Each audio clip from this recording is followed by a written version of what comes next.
Let's get more perspectives on this story as we're joined by Chukwuemeka Osuji, partner Olaniwon Ajayi LP. Good to have you on Nigeria Tonight. Now, the removal of petrol subsidies and economic policy many called for and celebrated when it was announced. But how it has affected the people leaves a sour taste in the mouth of many. Help us understand what went wrong. Were there better ways it could have been handled to better manage the side effect? I was saying first and foremost, the issue of the subsidy removal, it's one that it's like almost like a cancer. It doesn't matter how you address it. There's going to be negative side implications. So irrespective of however it was addressed, there's going to come with some pains. That's an inevitable consequence of the part of the subsidy. But as to how it was managed, perhaps it could have been better managed. And I think perhaps if information would come out a whole lot earlier and the information was consistent with timelines, and had set out measurable parameters for people to begin to prepare their mind for what would happen, perhaps it would have helped. But again, as I said at the beginning, irrespective of whatever had been done, it was something that was going to come with pains. Assurances from the government that the product is available. This is not the first time we've had government officials assure us that things are a certain way, and then we find out subsequently that it might not be exactly the way that we have been told. How much confidence do you have in the assurance that's being given by the president at the moment that products, there will be no hike, fuel will be available, and people don't need to panic? Okay, let me start with the point about the hike first. I think given the various firm assurances from the presidency on the pricing that there will be no hike, I think Nigerians can be fairly rest assured that the prices will be increased. But however, on the availability, that one is going to be a bit more difficult, because what will happen is the market, and I mean the main people who supply these products, if they anticipate that prices will increase or might increase, a good number of them mischievously curtail products, and then they stop selling. And I'm sure in a few places on the island, people would have noticed that a few filling stations aren't selling. So it's going to be difficult for the government to say that there will be no reduced supply. The government can say that NNPCL retail outlets will continue to supply in full force, yes. But for the independent marketers, it's difficult for government to just out and say across the entire country that there won't be reduced supply. Because some marketers, rightly or wrongly, will take advantage of the situation and they will withhold their stock until there's clarity on where the prices is going. So the second bit is going to be a bit more difficult to deal with.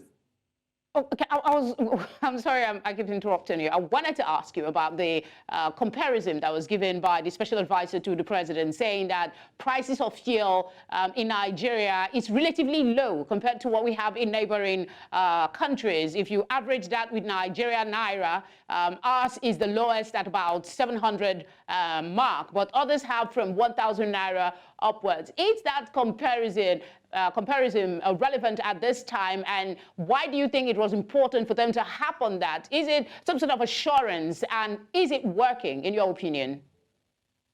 Well, that comparison, to be honest, this is not the first time we've heard of those numbers, and it's correct. Ours is relatively one of the cheapest across West Africa, and if you recall, before the subsidy was removed, that point was one of the factors that led to people would say that people are moving products across the borders and selling it at cheaper prices across the border. So yes, it's correct.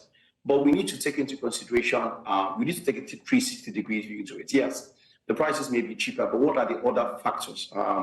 What is the earning power of the average Nigerian? What is our per capita income? To what extent have the people been empowered to be able to absorb the shocks that will come out from the increase in the prices? Those are the more relevant conversations. What the price is doesn't really matter. It can even be 10,000. But if my earning power can absorb 10,000, then it's not a problem. So while the numbers, as the government has said, is indeed correct, and we do applaud the subsidy, but we need to balance that with the other factors. How will Nigerians be empowered in the short, medium, and long term to be able to absorb the impact of the fuel increases? So I think that's the more relevant conversation, if you ask me. Let me ask you about long-term issues now. How important is the establishment of refineries? Though economists and other experts say the price of crude in the international market will remain a huge factor in determining the final price the consumer will pay for the product. But there are ways to insulate the people from the hazards of global oil pricing, isn't there? Oh, yes, there are. You mentioned refineries. It goes without saying. The more refineries you have, then that means there are the more sources of supply into the Nigerian domestic market. At the moment, huge volumes are coming from offshore. People are importing these things. But if you have, say, 5 to 6 modular refineries that are operating in country. And the Dangote refinery comes on stream. So, for example, 2 modular refineries in the southeast could meet most of the demand in the southeast, and the same could happen maybe in the southwest, right? And then Dangote could then service the north and most of the southwest. So the more refineries you have, then the more sources of supply, the more decentralized the sources of supply, and potentially the prices might come down. But it's important to note that it doesn't necessarily mean that the prices will come down, because, of course, the prices of the crude, which you've mentioned, is one factor that goes into that.